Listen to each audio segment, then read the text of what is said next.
And we are joined now by Speaker of the House, Nancy Pelosi. Good morning, and it's great to have you here at the table, Speaker. My pleasure. Thank you. Good morning. You have said a lot is going to be determined by turnout, but you've heard our CBS estimates have the Republicans taking the House with 224 seats. How do you shift the momentum? Well, let's just say, first and foremost, good morning. It's Sunday morning, 15 days or so before the election. People are already voting. We're very pleased with our early vote for our Owning the Ground initiative. It's interesting to me because for a year and a half, the media has been saying, oh, it's gone. President's party always loses in the off year. And now we're down to the stretch. And we're down to very close races. And we feel very confident. I've been in over 20 states since Congress adjourned in the last month or so.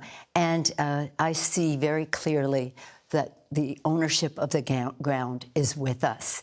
It's about getting out the vote. Everything else is a conversation compared to that. But in order to do that, you have to have inspiration. You can't run on empty. And the fact is that when I hear people talk about inflation, as I heard him there, we have to change that subject. Inflation is a global phenomenon. Yes. The EU, the European Union, the UK, the British have higher inflation rate than we do here.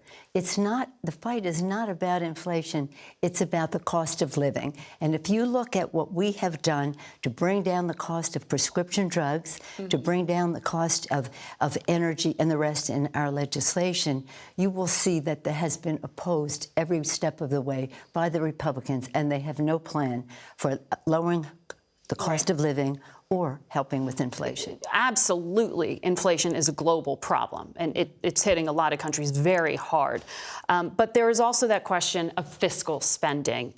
Congressman Jim Clyburn, who serves in leadership alongside you, said the following earlier this week. All of us are concerned about these rising costs, and all of us knew this would be the case when we put in place this recovery program. Anytime you put more money into the economy, prices tend to rise. Did you also realize at that time that the congressional spending would add to inflation? Did you see that risk then? Well, first of all, government spending does. We had a pandemic, and that brought down unemployment from 7% to 3.5% now.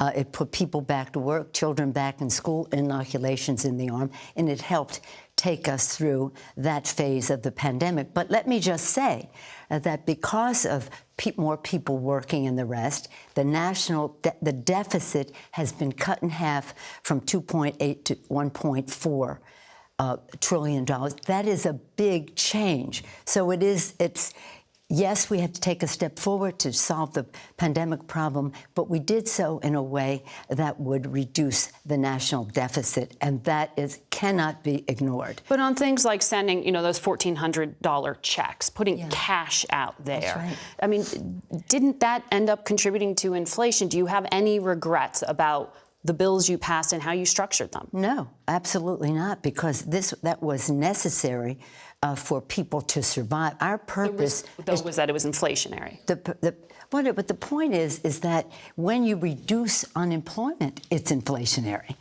That is a fact. When I was a new member of Congress, I was told that unemployment was dangerously low in our hearings on inflation and unemployment. Unemployment is dangerously low for what it does to inflation. But the fact is, the point is that this is about helping America's working families meet their needs, and that was essential to them.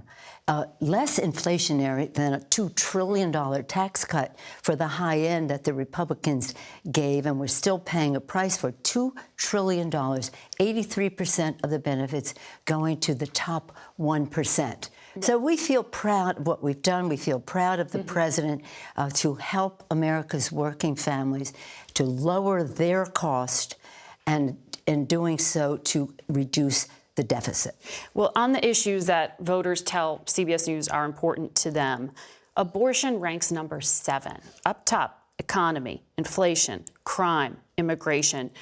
Was it a miscalculation to believe that the momentum from striking down Roe versus Wade was going to help Democrats. Why not talk more about these issues around the economy? Well, I can just say this. The elections are about the future. They're about the economy. Everybody knows that. Nobody said we're doing abortion rather than economy, but it's about both. And I can tell you that that issue is very, very provocative and encouraging people to vote across the country, yes. Having just been there, not sitting in Washington, but going around the country. But I would say this. 24% of likely voters, according to our polling, are motivated by this issue about Roe. That's a good number. But you need them to win, right? That's right. They need to show up. Let me say this. Here's what happened. Let's just talk about what this comes down to. In these races, and why I'm optimistic about it. I mean, it's a fight. These are close races. It's like the Olympics. In a half a second, you can be gold, silver, bronze, or honored to be an Olympian. So these are tough fights.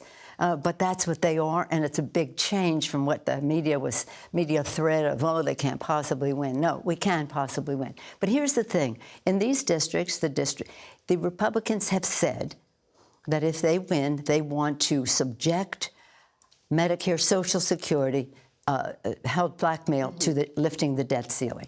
They have said they would like to review Medicare and Social Security every 5 years. They have said that they would like to make it a discretionary spending, that Congress could decide to do it or not rather than mandatory. So Social Security and Medicare are on the line. A woman's right to choose is on the line. The planet is on the line.